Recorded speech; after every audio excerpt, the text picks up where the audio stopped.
மாண்புமிகு தமிழக முதலமைச்சர் அவர்கள் 2021 தமிழ்நாட்டினுடைய முதலமைச்சராக பொறுப்பேற்ற காலத்திலிருந்து தேர்தல் சமயத்தில் சொன்ன வாக்குறுதி மட்டுமில்லாமல் சொல்லாத வாக்குறுதி நிறைவேற்றி ஒரு பொற்கால ஆட்சியை இந்தியாவிற்கே எடுத்துக்காட்டாக தமிழகத்தை வழிநடத்துகிறார். குறிப்பாக ஆட்சிக்கு வந்தவுடனே பெண்களுக்கான விடியல் பயணம், மகளிர் உரிமைத்தொகை 1000 ரூபா கொடுத்தது மற்றும் காலை உணவு திட்டம், நான் முதல்வன் திட்டம், அது மட்டுமில்லாமல் புதுமை பெண் திட்டம், தமிழ் புதவன் திட்டம் என்று பல்வேறு திட்டங்களை மக்களுக்காக அளித்திருக்கார். விவசாயிகளுக்கு 2.5 லட்சம் பேருக்கு மின் இணைப்பு கொடுத்திருக்கார். இந்த அரசை பொறுத்தவரையில் கலைஞர் கனவு வீடு 8 லட்சம் வீடு கட்டணும் சொல்லி 2 லட்சம் வீடு கட்டியாச்சு. கிராம சாலைகள்லாம் புதுப்பிக்கப்பட்டிருக்கிறது.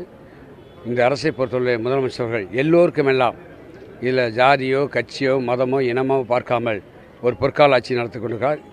தமிழ்நாட்டினுடைய பொருளாதார வளர்ச்சி இன்றைக்கி இரட்டை இலக்காக 11.19% உயர்ந்திருக்கிறது. கிருஷ்ணகிரி மாவட்டத்தை பொறுத்தளவிலே தமிழ்நாடு முழுதும் இன்றைக்கி மாண்புமிகு முதலமைச்சர் மீண்டும் வெற்றி பெற வேண்டும் என்பதற்காக மக்கள் அலை இன்றைக்கி எங்கு பார்த்தாலும் அது தெரிகிறது. நாங்கள் செல்கின்ற இடத்திலே மக்கள் மிகுந்த வரவேற்பையும் அதே மாதிரி உற்சாகமான வரவேற்பையும் அளிக்கிறார்கள். இந்த தேர்தலை பொறுத்தளவிலே முதலமைச்சர் சொல்லியிருக்கார், 234 தொகுதியிலும் 200 தொகுதியிலே திராவிட முன்னேற்ற கழக கூட்டணி மகத்தான வெற்றி பெறும் என்று அறிவித்திருக்க இலக்கு என்று சொல்லியிருக்கார். அதைவிட கூடுதலாகத்தான் நாங்கள் வெற்றி பெறப்போவோம். அதில் மாற்று கருத்தில்லை. கண்டிப்பாக 2வது முறையாக மாண்புமிகு தமிழக முதலமைச்சர்கள் தமிழ்நாட்டினுடைய முதலமைச்சராக வருவார். 7வது முறையாக திராவிட முன்னேற்ற கழக ஆட்சி அருகில் ஏறும். குறிப்பாக முதலமைச்சர் அறிவித்த அந்த 8000 ரூபாய் கூப்பனில் நிறைய முறைகேடுகள் நடக்கும் அப்படின்ற மாதிரி அதிமுக தொடர்ந்து ஒரு குற்றச்சாட்டு. என்ன முறைகேடு நடக்கும்? குறிப்பாக 8000 ரூபாய் கொடுப்பாங்க, ஆனால் விலையை குறைச்சிருவாங்க, கமிஷன் 2000 ரூபாய்க்கு போயிடும் சொல்லி கேபி முனுசாமி குற்றம் சாட்டி. அதாவது முதலமைச்சர் என்ன சொல்லியிருக்காருன்னா, இல்லத்தரசியலுக்கு 8000 ரூபாய்க்கான கூப்பன் தருகிறோம். அந்த குடும்பத்தை சேர்ந்த பெண்கள் அவர் குடும்பத்தில் என்ன பொருள் இருக்கிறதோ அந்த பொருளை வேணுமா பழைய பொருளாக இருந்தால் மாற்றிக்கொள்ளலாம், இல்லாட்டி அவங்களுக்கு விருப்பப்பட்ட பொருளை கடையில் போய் வாங்கி கொள்ளலாம் என்று சொல்லியிருக்கார். அது எந்த கடை என்று நாங்கள் சொல்ல மாட்டோம். அது மட்டும் இல்லாமல் எந்த பொருள் என்று நாங்கள் சொல்ல மாட்டோம். மக்களுடைய விருப்பம், அது இல்லத்தரசியலுடைய விருப்பம் என்று முதலமைச்சர் சொல்லியிருக்கார். அது எப்படி தமிழ்நாட்டுக்கு பெண்களுக்கெல்லாம் கொடுக்குற எந்த கடையில் போய் எந்த பொருள் வாங்குறாங்கன்னு எங்களுக்கு தெரியாது. அதில் எப்படி போய் கமிஷன் வாங்க முடியும்?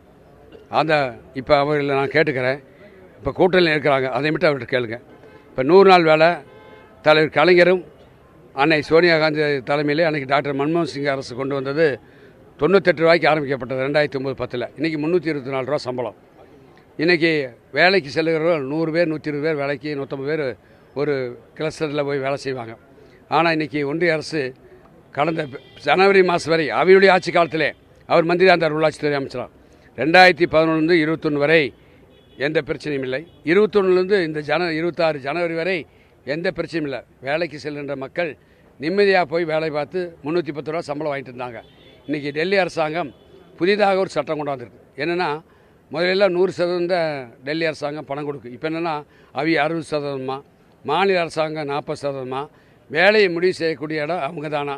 முதல்ல கிராம சபையில் மக்கள் இந்த வேலைத்தான் தேர்வு செய்ய வேண்டும் என்று தீர்மானம் போட்டால் அதை வட்டார வளர்ச்சி அலுவலர் மாவட்ட ஆட்சித்தலைவருக்கு அனுப்பி அதை அனுமதி பெற்று மக்கள் வேலை செஞ்சுட்டு இருந்தாங்க. ஒவ்வொரு பகுதியிலும் 100 பேர் 150 பேர் செஞ்சாங்க. இன்றைக்கி என்னென்னா 20 பேர் தான் ஒரு நாளைக்கு. அந்த 20 பேர்த்துக்கு என்ன தெரியுங்களா, செல்லை இது எடுக்கிறாங்க, கன்றாக. நான் கூட முந்தா நாள் ஒரு தேர்தல் பிரச்சாரத்துக்கு போனப்போ ஒரு பணிதள பொறுப்பாளர் இப்படி செல்லில் ஃபோட்டோ எடுத்துகிட்டு இருந்தாங்க. நான் என்னென்னு இறங்கி கேட்டேன், என்னம்மான்னு கேட்டேன். நீங்கள் யாருன்னு கேட்டேன், பணிதள பொறுப்பாளர். எதுக்காக இது எடுக்கிறீங்க கேட்டேன். 100 நாள் வேலைக்கு அப்படின்ச்சு.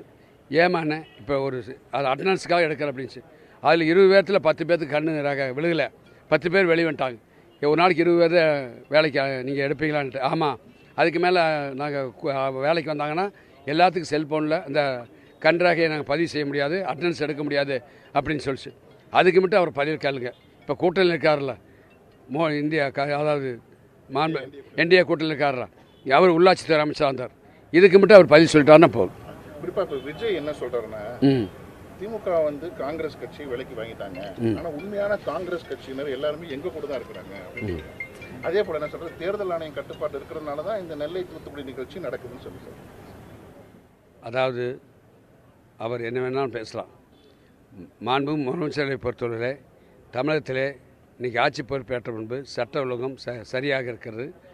ஒரு நல்லாட்சியை மாண்புமிகு முதலமைச்சர் நடத்தி கொண்டிருக்கார். அவர் தேர்தல் எதிர்க்கட்சிக்கார் என்ன வேணாலும் குற்றச்சாட்டு சொல்வார்கள். அது அவருடைய விருப்பம். ஆனால் நடைமுறையிலே முதலமைச்சர்களை பொறுத்தவரையிலே தமிழகத்தை இன்றைக்கி அமைதி பூங்காக நடத்தி கொண்டிருக்கிறார். குறிப்பாக இன்றைக்கி இந்தியாவே பாராட்டுகின்ற விதத்தில் தமிழ்நாட்டில் பல்வேறு திட்டங்களை செயல்படுத்தி ஒரு நல்லாட்சி நடத்தி கொண்டிருக்கிறார்.